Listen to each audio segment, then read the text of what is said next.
Phyllis Doherty.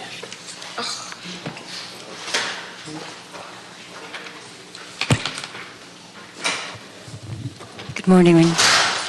Phyllis Doherty. I'll speak very briefly. I just wanted to, I hope that you read the article on Caparo. That was the result of the activists appearing before the commission meeting and their passionate plea for assistance with any of the animal cruelty issues. I know you've helped them in the past, and I hope that they have, I'm sure they have your full support. And I'm hoping that out of this, that we will be able to actually bring some education, not just to those that are in the practice, but also for the entire community, because so much of the things about animals have changed so quickly. It was just 50, 60 years ago that a dog was never allowed in the house. And not too long before that, and still in some countries, they were out there for scavenging, but they don't have garbage trucks. Dogs are left in the streets for the purpose of eating the garbage. No one cares whether they live or die, and guarding a property. Cats were out there just for rodent control. In the very, very few years, we have brought them in and made them pets, and we've also done the same thing with chickens.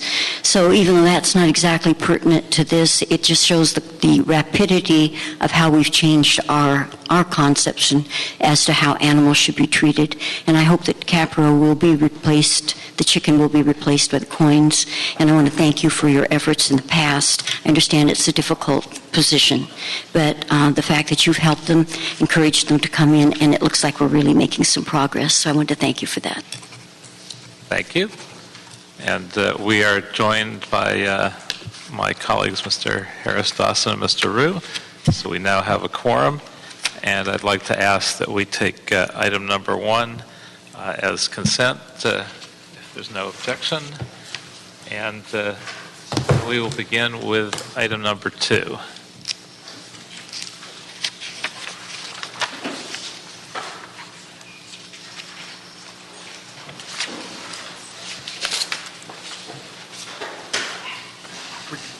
Item number 2, please.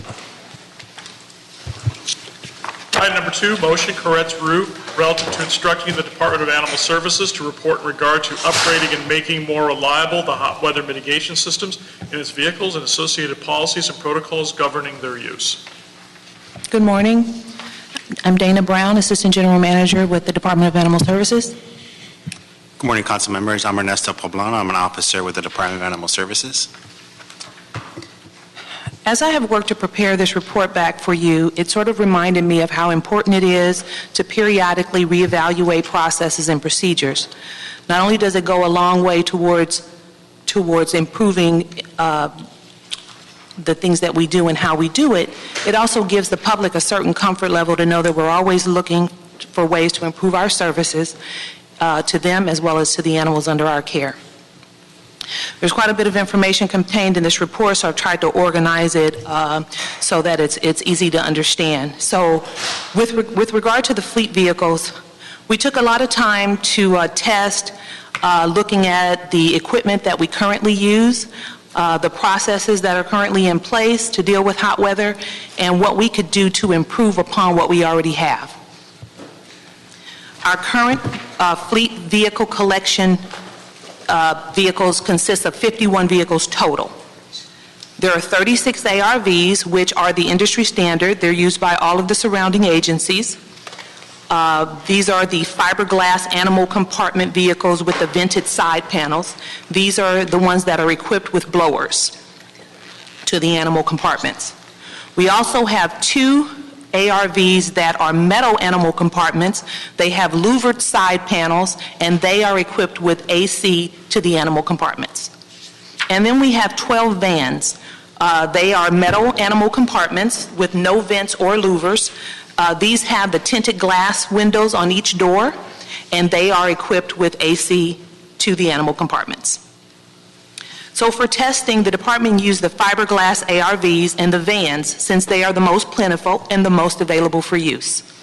To ascertain the ambient temperature of these vehicles under extremely hot conditions, we took readings of when the vehicles were driving with the blowers or the AC units on for 15 minutes. The results were the ARVs and the vans both had the same ambient temperature of 103 degrees. So you might ask, well, how is that if one has air conditioning and the other doesn't? Well, the chief reason is that there's one air conditioning unit that services the entire van. So as a result, both the front cab and the back of the van share the same AC source. By the time the air is pushed to the back of the van, it's minimal. Likewise, the windows on the side of the vans, although tinted, magnify the heat, further minimizing the impact of the AC. Finally, and probably most importantly, the lack of vents or louvers on the animal compartments contribute to low air circulation and the increased propensity towards overheating. So the department took a lot of thought into, public comment about the vans and why we don't use the vans. And it's been repeatedly mentioned in the conversation with the vans that air conditioning is sort of the answer to the issues that we're having with the heat. The department disagrees with this. While admittedly a properly functioning AC unit is certainly an environmental enhancement for the animals, but an appropriate ventilation system is what we believe is essential. It is our position that the key to solving the issues of excessive heat in the animal compartments are ventilation and science. So by ventilation, of course, I'm referring to the direct access to outside airflow, both in and out of the animal compartments. By science, I'm referring to the top-of-the-line products that are designed for optimum comfort for the animals in terms of temperature and airflow, which is sort of the perfect segue into the question, what are we doing now? The department is working with General Services on the acquisition of 5 new collection vehicles. These vehicles will be outfitted with metal collection compartments designed by CTEC, who is the leading manufacturer in animal collection enclosures. Their insulated, louvered compartments will provide a more comfortable environment for the animals during their time in the vehicle enclosures. 2 vehicles are scheduled for delivery next month, with others to follow. It is also important to note that Animal Services was able to work out an upgraded ventilation system for the new vehicles, which is an added comfort enhancement. And the reason we were able to do that is because most municipalities have to have dead animal compartments, and because we don't pick up dead animals, we were able to take that compartment out and do some upgrades to the ventilation. In addition to the new vehicles, the department has released a training bulletin to assist officers with driving protocols during extreme heat. The bulletin was released yesterday and is currently in practice. Finally, the department is in continued discussions to look at other options that might be available for the current fleet. Options such as removing the tinted glass from the vans and replacing it with louvers for outside airflow can be considered and costed out.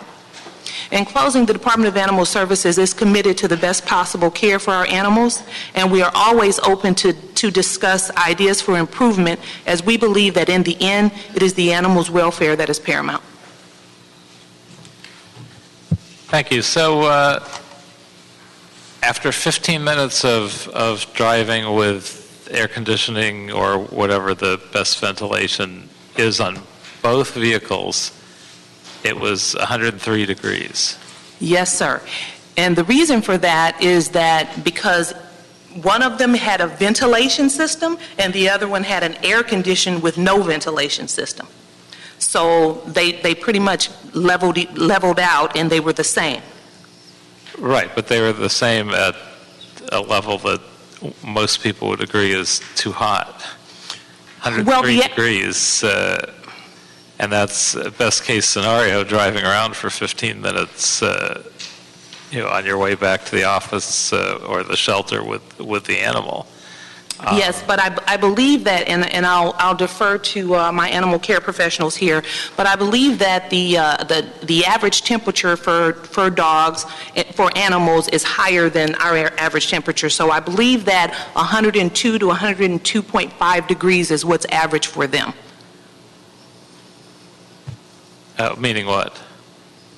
Meaning that 103 is not so much over what is average. Now, while in terms of being able to cool it down even more, we would have to add one or the other thing to each of those types of vehicles. But in terms of what we have now, both vehicles provide the same amount of comfort for the animals. One that has only an AC, the other one that has only, the other one has air ventilation and a blower system. So you're saying by average, you mean in other places they average 102 or 102.5?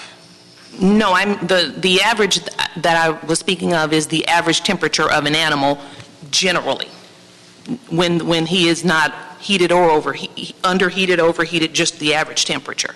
Right, but if you wouldn't transport humans in a car that was always 98.6 just because it matches our average temperature, most people would consider that uncomfortably hot. That is true. So you're saying we transport animals in situations where they're uncomfortably hot using either vehicle? Well, I'm saying that with the current equipment that we have now, we do things like, for example, one of the reasons that we did 15 minutes is because we don't transport animals for much longer than that. Once we get the animal, especially in the heat. So once we get the animal in the compartment, we go back to the shelter or to wherever it is that we're going to. And the 5 new vehicles, are those expected to be cooler than the vehicles we're talking about now? They are. I will defer to Officer Poblano to explain a little bit more about the vehicles that we have coming. Good morning. Yes, I can answer that question. They are going to be cooler, and the main reason they're going to be cooler is because they have larger ventilation vents along the side of the doors, and this allows airflow to go through the vehicle as the vehicle is being driven and at a stationary time too. And just to kind of reiterate a little bit what she was saying a minute ago, that when we took that 103 temperature of the vehicles, the ambient temperature on the outside of the vehicles was 105. So the fiberglass model had 103 internal temperature. The ambient temperature was 103 degrees, so it was cooler than the outside already. And the van, when we began those tests, was 130, and it was 105 outside. After 15 minutes, and then it went back down to 103. But during the entire time, the fiberglass model was 103 during the beginning through the whole thing. And that's the one that's not the air-conditioned van? That is correct. Now, do you have some form of air conditioning that blows back there as well on the louvered version, or is it just the airflow? Now, are you speaking of the fiberglass model or the new models? I guess whichever you can tell me about. Well, briefly, I can tell you a little bit about each. The fiberglass model has a blower that blows out 400 cubic feet per minute. The new models have an exhaust fan that is going to be sucking out air at 800 cubic feet per minute. The van has a air conditioning system that blows air from it's a shared unit that goes from the cab, and it has tubes that go into the back to cool off the rear compartments. Is there a way to build one that has a more effective air conditioning system that actually cools the back? Well, there are other air conditioning units out there in the market right now, and we're looking into them to see what would be the best available situation for us. And how cool do you think these new vans will be in the back? Well, my preliminary research has showed that they will be 5 to 10 degrees cooler than the fiberglass models, which is already cooler than the van models. So it could be in the mid-90s on a hot day. Sure. If it's 100 degrees, we could say that technically, possibly that the steel bodies will be 10 degrees cooler than that. And that's because the manufacturer realizes that people are concerned about animals being overheated in the compartment, so they go through extensive insulation to make sure that that doesn't occur. Have we looked at what other hotter places like Palm Springs do with their animals? Yes, we did. Palm Springs, hold on, let me get my Palm Springs notes. So Palm Springs actually operates its own animal shelter and enforcement, and they only have one collection vehicle. That's all they need for the enforcement that they do, and it is it's a Ford F-250 chassis with metal ARVs on the back. Now, the difference between their compartments and ours, because that's really what this is about, the compartment and the air that comes through the compartment. So they have louvered sides, and they have C-Tech compartments. So their compartments are manufactured by this leading manufacturer that I spoke about earlier, and they do have air that goes back to the compartment. And any idea how cool that compartment is as it operates? No, actually, they were very, very nice when we talked to them, but they talked about the short staffing issues that they have, and they really didn't have the time to conduct tests in the time period that we needed them to. But they did give us a good deal of time on the telephone to kind of talk a little bit about, what they do, how, they don't go out very often. Obviously, they don't have the animals in their community like we do, and so they haven't had, but they did verify that they do not have problems with animal deaths from overheating. They regularly use the blowing system in conjunction with the C-Tech compartments to transport their animals comfortably. But the air conditioner is available there should they need it. And it's not with ours, correct? It is not with the larger fleet, no. We have two that are that way. Those two, though, unfortunately, we wanted to do some testing, but both of them are in service right now, being serviced. So they're not out right now. It seems like that might be the answer, to have the louvered compartments and all the back end done as well as it could be, but air conditioning as well. Yeah, 2 years ago, we designed the new animal bodies that are being constructed currently by C-Tech. And one of the improvements that we thought that would be crucial for this is to have those large louvered windows along all the compartments. Plus, we've had situations where air conditioning may not always work, and there's no real way for the officer to know that the air conditioning is not working properly. So keeping that in mind, we decided to put in some backup safety devices into the new design. There's a passive vent system, so whenever the driver is driving the vehicle's moving, air is going to be sucked out of the compartment, so there's always going to be constant airflow. So nobody has to worry about anything, it's just passive. And that would all be in the new one, that's the new 5 units. Correct. How much does it cost for each of those new units? There are different prices.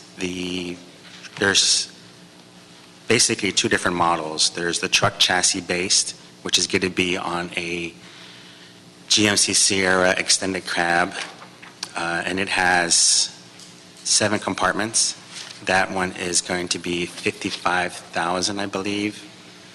And there's the second model, which is going to be on the Ford Transit chassis, which is a first that in the nation. Nobody else has put a animal control body on a Ford Transit, and I believe that one's also going to be $55,000.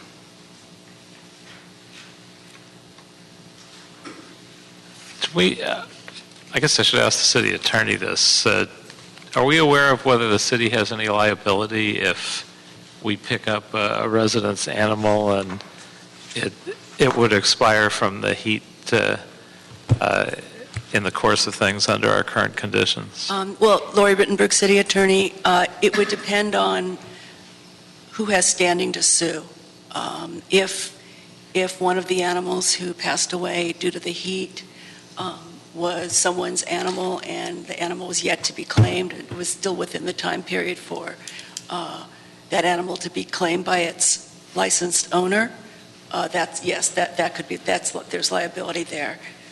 But in many cases, the dogs are surrendered, and there's really no one who has standing to sue.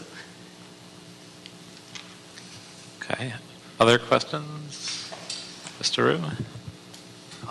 You kind of touched on it, but how often does your staff identify the heat exhaustion or related ailments in the animals you're transporting?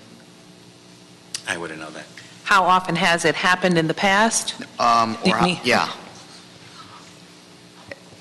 We had an incident in 2013 where there was a confirmed heat-related incident with 8 animals. There were 8 animals that the employee had in the van, because the van takes more than just the 6. 5 of those animals suffered from heat exhaustion or heat-related illnesses, and they made full recoveries. 3 of them had to be euthanized. Okay. How do you, unless the animal is exhibiting signs or is down, when you, open up the doors, is there any monitoring mechanism, to identify the heat exhaustion? Well, other than when there's no monitors like in the cab, so that visual? There's not even a visual monitor in the cab where the employee can, while the employee's in the front, can see if an animal is exhibiting strange behavior in the back. That we don't have that currently. But what we do have, obviously, is the eye of the animal control officer when he or she parks, gets out the car, opens the cab, and sees if an animal seems to be in distress. So when they identify an animal in distress, how do they treat the ailment? I think it would just sort of depend. It would be, at the veterinarian's discretion and unfortunately I didn't bring Dr. Prupas with me today to comment on that, but I think it just sort of depends on, what kinds of symptoms the animal is exhibiting.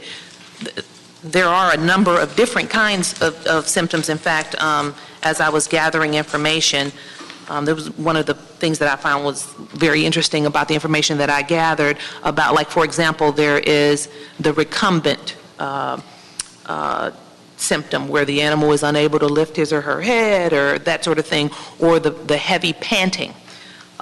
Just different things like that the animal might exhibit to show us that there's a problem. And there are the more serious, neurological signs that the animal might twitch or, those sorts of things where we would have to immediately, obviously, get a vet's input to diagnose and treat. So during the officer making his or her rounds, they go to the back and they see these signs. What's the protocol? Do they go to one of the shelters, veterinarian, or do they finish their rounds, or? Well, no. Actually, once an animal gets into a compartment, certainly on an excessively hot day, it is from that location to the shelter. So when they observed it, they should be at the shelter already. And there are even cases where we may observe something before. When we pick the animal up, we already observe something, and then the officers will, use their discretion to say, should I transport this animal? Should I call somebody else? Should we get a vet out here? It just sort of depends on the officer's discretion. And final question, so what is the cost associated with the treatment of these conditions? Do you have that? I don't. As much as I try to anticipate your questions, right? No, I don't. I could report back on that, though. And not only that, but maybe just more, more general information about the cost of veterinary treatment. If you could report back to our committee on that, and not just now, but maybe a historical, just so we could have a comparison. Mr. Harris-Dawson, any questions? Are we still having these problems currently? Are we aware of heat problems currently, animals struggling health-wise during this heat wave? No, there was a report of a similar situation where an animal was moved from the East Valley shelter to a rescue organization where a vet was supposed to be doing some dental work. The transport took place in the morning hours, but on an excessively hot day. According to the ACT supervisor or the ACT who did the transport, the animal was in the compartment for probably 10 to 15 minutes at the most to be taken to the facility. And when he got there, the receiving person alleged that the dog was overheated. we have, and the receiving party contacted the department, told us about this. She said that she had a veterinarian take the animal's temperature and do sort of a preliminary exam on the animal, and we asked her to provide us that information. We have not received it as yet. We do want to be careful with these allegations. We take them very, very seriously, but, there could be a number of things up to and including disciplinary, personnel-related charges, so we want to be careful and have, data to support the verbal claims of this sort. So to date, we don't have that, and we are waiting to get that information. And rather than replace the entire fleet, are there any things that can be done to retrofit current vehicles to make them cooler than they are now? I think that, so now I'm editorializing, but I believe that we should talk to General Services about the possibility of removing the glass in the vans and replacing it with a louvered system to provide the ventilation. And I think that would go a long way, but I obviously would need to talk to General Services as well as the other animal care professionals to see if that is something that would make a significant difference. Okay, well, we should definitely get a report back on that as well. So I'll suggest, well, actually, we have one speaker from the public, so let me have that speaker speak first. Phyllis Doherty.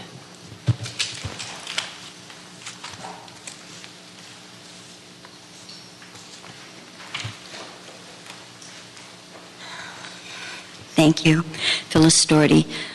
I'm very emotional about this because we've received a lot of misinformation. Our trucks are breaking down in the street. One of them broke down just the other day in the heat, had to be towed in. One of them, the steering wheel came off in the officer's hands. We need to replace. These vehicles have not been replaced for 7 to 8 years, and they've not had proper maintenance. For safety, you're getting new Teslas for the police department. Please get an entire fleet. Talk to ACES, animal care equipment. They can design anything that you need for the heat. I live part-time in Arizona in Lake Havasu. No place is hotter. This would never, ever happen there. The length of time that they're driving, let me give you an example the other day. An officer had to bring a dog from Watts to the harbor shelter. He had already been running after the dog. It was a brachycephalic dog, that means a short-nosed pit bull that was aggressive. He had to catch the dog. The dog's already overheated. He puts it into the truck. The dog continues to thrash around, pant. He stops several times, tries pouring water on it, doing anything he can because of the long, long drive back to the shelter. We're talking about miles from in the valley area. One officer had to go 33 miles the other day. It took her 55 minutes. So we cannot count on any of this. We need the best for these animals. Councilman Koretz, it's a small investment to get them the best in both the cooling and the vehicles. Our officers are not safe breaking down in the street. The animals are not safe. Please talk to ACES, talk to Dr. Prupus, the chief veterinarian. Take their word, and ACES can provide you whatever answers you want. This is what they do, is develop this kind of equipment catered to the needs of the area. And if you want me to make contact with them and have the president of the company contact you, I'd be glad to do that. Thank you.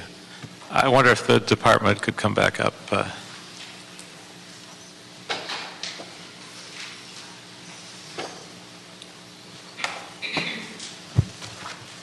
I do want to ask a follow-up question about that. So how are we doing in terms of the existing vehicles and their functionality?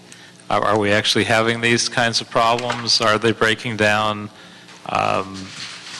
Which obviously would leave the animals without a lot of air access in that circumstance. What's happening with these vehicles? How old are they, et cetera? We do have an older fleet, and we are in the process of replacing the older units. So in due time, we're going to be replacing all the older units, and hopefully those older units are the ones that are more problematic. We're working with fleet services to find out which of those vehicles are the most problematic to have those replaced first. And that's with the first 5 vehicles that you're talking about? Correct. Is there a way to try and accelerate that? That might be a question for our fleet services are you talking about having the funds available for the purchase of the? Well, all those pieces, can we put together the money for it? If we had the money, could we actually produce those vans quickly? Well, I can speak about the construction. One vehicle takes approximately 90 days to 4 months to construct. But I don't know if the company can do more than one at a time, what their abilities are. Oh, yeah, they can do simultaneous construction. Do you have anything further to add on this? Yes, sir. Good afternoon, good morning. My name is Richard Coulson, the Director of Fleet Services, and just wanted to give you a rundown. He had already mentioned that we're working on 5 vehicles for them already in the process of being built. For fiscal year 14-15, we have another 3 vehicles, the animal collection vehicles, that will be, once approved, they'll be built as well. And then in 15-16, which should be approved in this upcoming first FSR, we have another 9 vehicles, animal collection vehicles, that will be replaced as well. And just to kind of speak a little bit to the young lady that was up here before, some of these vehicles, the majority of these vehicles, as you know, over the last number of fiscal years, we haven't received the full MICLA funding to replace all the equipment that was over its useful life. And of course, the Animal Services was affected by that as well. A lot of the animal collection vehicles are 2000, 2001. Typically a life cycle for us, you're looking at 9 to 10 years, and these are 14 and 15 years now. I will tell you, when it comes in the shop for service, when it leaves, it's safe. It is old and it is falling apart, but we do everything in our power to ensure that once it leaves our shop, that it stays out and helps them do whatever they need to do as far as their operation. But again, we do see a high number of breakdowns. We see a high number of road calls. That's just attributed to the age of the equipment, though. Which obviously would be disastrous for dogs that are stuck in a broken down vehicle in the heat. I understand that, but that's just the situation that we're in because it wasn't replaced when it came up for replacement. Angela Sherrick Wright, Assistant General Manager with the Department of General Services. With respects to the vehicles that we're ordering, as Ms. Brown suggested, all of the new vehicles coming in are to Animal Services designs, which means that we do have the ventilation systems, we do have the louvers that they have requested. And with respects to replacement cycle, we are replacing them as soon as we get funding approved through the budget process. And so that's why we have 9 more coming up for replacement. So how many do we have that are older than 9 years of the 55? Give me a minute, I'll have to count here.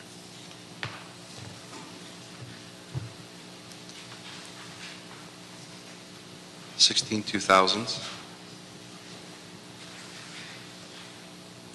6 2001s,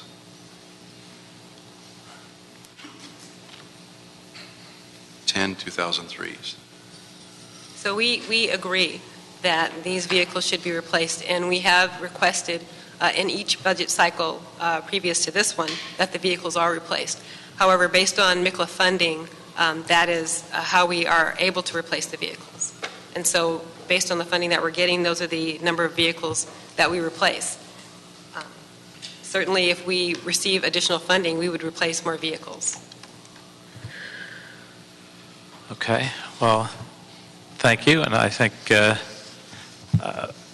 we'll hold this item in committee. And if you could give us a written report on this issue, and especially on the ages of our current vehicles and how many we would have to replace for at least what's in the fleet in terms of being beyond their useful life, and what the plans are to do that now, and how many more we'd have to replace if we wanted to catch ourselves up. Okay. All right. So I thank you for that. Thank you. Thank you. And to item number 3. Item number 3, motion Koretz Blumenfield relative to instructing the Department of Animal Services in consultation with the Department of General Services to explore options for upgrading and making more reliable the hot weather mitigation systems at its animal shelters and report in regard to Proposition F and other sources of funding for said upgrades. Good morning again. So our animal shelters have a naturally built-in system in place for animal care, and I am then referring to our dedicated staff and volunteers who almost always have eyes on the animal and can observe behaviors. I bring this up because I think it's very important to note that there is no better mitigation system than the capable eye of an animal care professional. But even so, we have other systems in place to help safeguard the welfare of the animals in excessive heat. Each shelter has a cooling system in place for this reason. They are different at each shelter, so I'll briefly outline them for the committee. East Valley has a misting system for outside kennels. It has HVAC units for all the cat keeping areas, and it has, the rabbits are being kept in the behavioral assessment room, and that room does have HVAC. West Valley, all kennels, both old and new, have HVAC units. There is an evaporative cooler or a swamp cooler in the cat room. The HVAC units and all other existing cat keeping areas are functional and present. The rabbit keeping area has a small independent window air conditioning unit at that shelter. North Central, it has a misting system for the newly constructed outside kennels, and the old pre-existing kennel areas have HVAC as well as retracting skylights. HVAC systems are also present in all the cat keeping areas, and the rabbit keeping area is located outside under a covered patio with a misting system for cooling. This area, it's important to note that this area is scheduled to be renovated during the Phase 2 construction for North Central. West LA has a misting system for the outside kennels. There is a swamp cooler in the dog isolation and dog quarantine areas. There's an HVAC unit for all the cat keeping areas, and there's an independent HVAC unit for the rabbit keeping.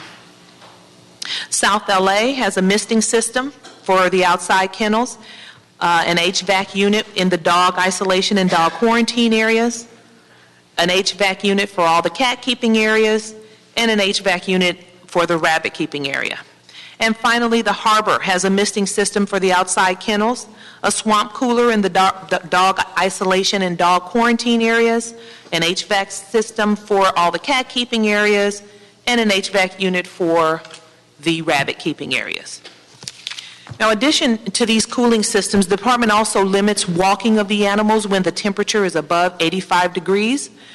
The decision is at the discretion of the vets and of the vet staff and the ACT supervisors. But even with these methods in place, we can always do better. And through this exercise, we've come up with some immediate measures, excuse me, that we can take to further reduce the likelihood of problems. What we're doing today. GSD is responsible for the repair and maintenance of our existing equipment, and they have been very responsive in the past with our requests, and we have only had longer wait times when shipping was required. The current misting system was built a while back, and the manufacturer for those parts is located in Ohio. In order to reduce the possibility of lengthy wait times, shipping wait times, the department will work with GSD to have replacement parts on hand to fashion more of a proactive approach rather than reactive for future malfunctions. We'll also evaluate and discuss needs for alterations, for an alteration and improvement request for the misting system as well as the draining system as we proactively look toward rain. The last part of the motion talks a little bit about funding, about Prop F funding and other potential sources of funding to pay for upgrades. The North Central and West Valley shelters are currently undergoing Prop F funded renovations. That is, as I understand it, as much of the Prop F monies that can be used for maintenance. It's more of an upgrade, not maintenance. The CAO has advised that there is a preventative maintenance fund in the budget for facilities that are funded by Props F and Q. With the support of this committee, perhaps some monies from that fund could be allocated and available for for upgrades to the cooling systems at our shelters, the cooling and heating systems at our shelters. There are also creative solutions that might offer support to the mayor's sustainability plan. There is funding for things that are in place that support the sustainability plan, and perhaps with some creative problem solving, we might be able to come up with something that fund might be able to support. The Animal Welfare Trust Fund does have a capital improvements project in support of the animals. Requests must be made through the Board of Animal Services Commission for initial approval of the expenditures.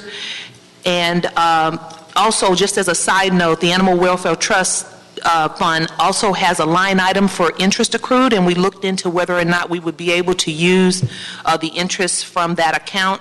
Unfortunately, the ordinance does require that these monies be deposited into the fund and used according to the fund's guidelines. So, as I said at the onset, there's no operation is in a position where there's no room for improvement. And the department certainly welcomes the opportunity to improve services. We also ask that the committee take a look at a couple of indisputable facts related to shelter operations. Number one, there has never been a heat-related animal death in our shelters. Number two, no dogs are kept in a situation where they must stay outdoors. They all have access to structures. And third, and most importantly to me, the Department of Animal Services has a talented group of passionate animal care professionals who keep a watchful eye on the condition of their animals and will react when necessary. We believe that these indisputable facts, coupled with the enhancements mentioned in this report, will increase our level of service, which we consider to be a win for everyone. Thank you. Couple of questions, and then I think we're running out of time too, unfortunately. How are we on heat mitigation? Not heat mitigation issues. How are we on the other issues as well in terms of cooling when cooling in the heat and heat when it's cold? Obviously, we're expecting an El Nino. A lot of rain, a lot of cold, perhaps later on this year and into next. Are we prepared for that? And what are our weaknesses in the shelter system on that end? As I talked a little bit, as I was preparing for this, and I'm looking at the news, and I'm seeing that next week, it's going to heat up again. And so all of the misters and all of the HVAC systems are operational right now. And the temperature is expected to get in the low 90s, high 90s, low 100s in the valley areas. And we believe that the misting systems properly functioning as they are, as well as the HVAC systems will work for that. As it relates to the coming rains, we are going to be looking into an A&I request so that we might be fashioning a different drainage system if we need to, or even a misting system, because the idea about the misting system change is that if we can get a system that has parts available locally, we don't have to have, the kind of wait times and shipping issues that we have. As it relates to the heat, I will defer to my colleague, and she will speak to that. Hi, Christy Lozon, Animal Services ACT Supervisor. So as it relates to heat, excessive cold. For the excessive cold, we have the radiant heat that's in the slabs in the cubbies for all of the animals. What that does is it heats up the concrete slabs, so when they lay in there, they can get the heat, and it actually heats up the whole area for them. To Christy's defense, she actually gave me all that information about heat, and then I took it all out for brevity, and then we talked about heat. So I know she's thinking, why didn't you just tell them? I told you about the heat. The heat is all there. Well, it probably doesn't seem topical at this moment because we're facing so much heat. Right. But Christy was diligent in giving me all the information about the radiant heat and the heating systems that are in the various areas. And actually, it might not be a bad idea for me just to send this information to you. It's kind of compact, where you can see the shelter, and you can see how we heat and cool for each type of animal. So I might, if the committee would like, I can put this information together and send it to you so that you have sort of a bird's eye of what it is how it is that we heat and cool our animals. Other questions, colleagues? If not, the one thing I would ask is, I'd ask, as you started to suggest, that this all come back in a written report. And I'd like to ask that you include in it asking the CAO to add the CAO, I should say, to the list of departments to report on funding options for hot weather mitigation upgrades, since they staff the Prop F Bond Oversight Committee. And I'd ask that we address the following issues: an assessment of each of the 6 animal shelters and what extreme weather features are at each facility, and in what kind of working order, and plans to upgrade any of them if they exist. Are they operated on an automated basis, or are they manually operated? What's the current maintenance schedule, and how are the problems reported to GSD? What are the protocols, and how do they respond? Whether there's any alternatives that we should be considering as part of the city's facilities programs, and were there any programmatic alternatives that the department has explored, such as temporarily relocating animals to cooler shelters during extreme heat waves? And perhaps most importantly, again, where funds might be located, and what assistance the department might be looking for.